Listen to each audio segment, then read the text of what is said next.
Senator, good to have you here. I was disappointed, but I was actually a little bit surprised that Amazon was so successful in its efforts. And I want to make that clear. This wasn't just workers who decided to vote on something. Amazon played a remarkable role, including requiring people to attend meetings and sort of intimidating them with the idea that if you unionize, our costs will go up and we may have to lay some of you off.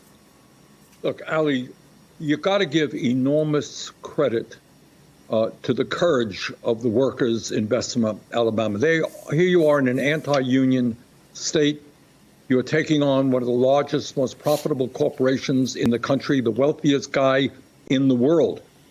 And you are living under terrible working conditions. I was down there. These people are monitored from the moment they get on the job. It is very hot. It is a huge facility. They got a half-hour break for lunch, and it takes them 10 minutes to walk to the break room.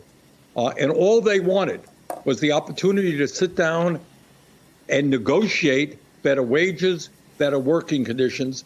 And Bezos and the company spent a huge amount of money to defeat that effort. And that tells me that, among many other things, we need strong pro-labor legislation, which says that workers in America must have the constitutional right to form a union. And right now it is so difficult, whether it's Amazon, whether it is Walmart, whether it is any one of these large corporations. Companies have so much power to threaten and intimidate, to put people into closed rooms and to tell them over and over again how terrible unions are. We've got to change that. I want to ask you what model you use for that, because you talked about being in an anti-union state and the fact that so many companies are anti-union, but it doesn't have to be that way. If you look at Germany, for instance, union members have a seat at the board, so decisions don't tend to be made excluding workers. So you don't have this animus relationship between union members and workers versus the company. This is fixable.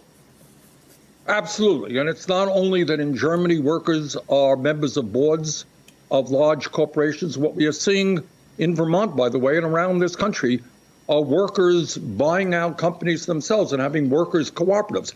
Here is the bottom line. You know, in the 21st century, we have got to rethink the role of workers. And workers are not just simply cogs in the machine. They're not just robots. These are human beings who should have some say about what happens to them 8 hours a day, or in the case of Amazon, literally 10 hours a day. So whether it's having workers sit on boards or making it easier to form unions, that is what we have got to do. As you indicated in your presentation, the truth of the matter is we would not have a middle class in this country today without the trade union movement.